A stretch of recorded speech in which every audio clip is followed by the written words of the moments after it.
MM குக்கிங்கில் என்ன பார்க்க போகிறோன்னா முட்டை குருமா. இட்லி, சப்பாத்தி, பூரி எல்லாத்துக்குமே வச்சு சாப்பிட்லாம். சாதத்துக்கூடையும் நம்ம சேர்த்து சாப்பிடல ரொம்ப நல்லாயிருக்கும். வாங்க எப்படி செய்கிறதுன்னு பார்க்கலாம். கொஞ்சமாக எண்ணெய் சேர்த்துக்கலாம். எண்ணெயிலே கொஞ்சம் மிளகாத்தூள் சேர்த்துக்கலாம். ஒரு 1/4 ஸ்பூன் மஞ்சள்தூள், கொஞ்சமாக உப்பு சேர்த்துக்கலாம்.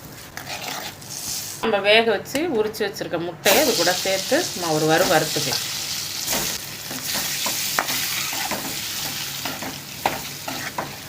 முட்டையை வந்து எப்பயுமே முழுசாக போட்டு வறுக்காதீங்க, வெடிக்கும். இந்த மாதிரி ஒரு கீரல் போட்டு வருங்க. முட்டையில் இந்த மாதிரி ஒரு 4 கீரல் போட்டுருங்க.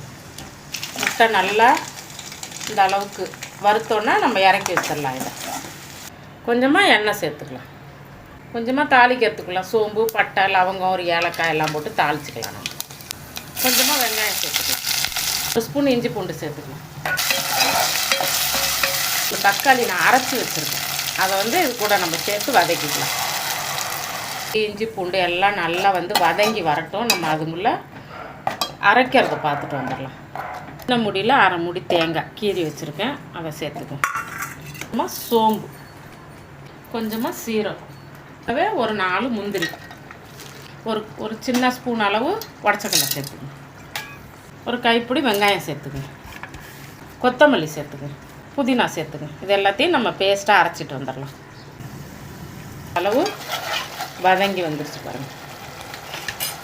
கொஞ்சம் கொத்தமல்லி புதினா போட்டால் நல்லா இன்னும் கூட கொஞ்சம் வாசனையாகவும் இருக்கும், நல்லா டேஸ்ட்டும் நல்லா கொடுக்கும். மசாலா சேர்த்துக்கலாம். ஒரு 1/4 ஸ்பூன் மஞ்சள்தூள், ஒரு 1/2 ஸ்பூன் மல்லித்தூள் சேர்த்துக்கணும். 1 ஸ்பூன் மிளகாத்தூள் சேர்த்துக்கணும். தேவையான உப்பை சேர்த்துக்கலாம். முட்டையில் கொஞ்சம் உப்பு போட்டிருக்கோம், உப்பு பார்த்து சேர்த்துக்கணும். இதுக்கு கொஞ்சமாக நம்ம தண்ணி சேர்த்துக்கணும். நல்லா கொதித்து வரட்டும்.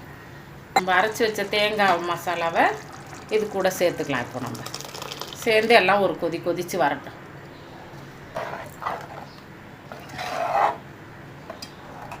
நல்லா கொதிச்சிருச்சு நம்ம குருமா. அது கூட நம்ம வறுத்து வச்ச முட்டையை சேர்த்துக்கலாம்.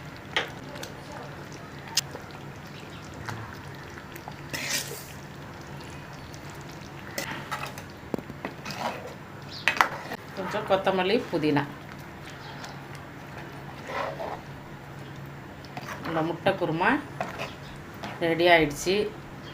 நீங்களும் உங்கள் வீட்டில் செஞ்சு சாப்பிட்டு பார்த்துட்டு எப்படி இருக்குன்னு கமெண்ட் பண்ணுங்கள், லைக் பண்ணுங்கள், ஷேர் பண்ணுங்கள், சேனலை சப்ஸ்கிரைப் பண்ணி சப்போர்ட் பண்ணுங்கள். நன்றி.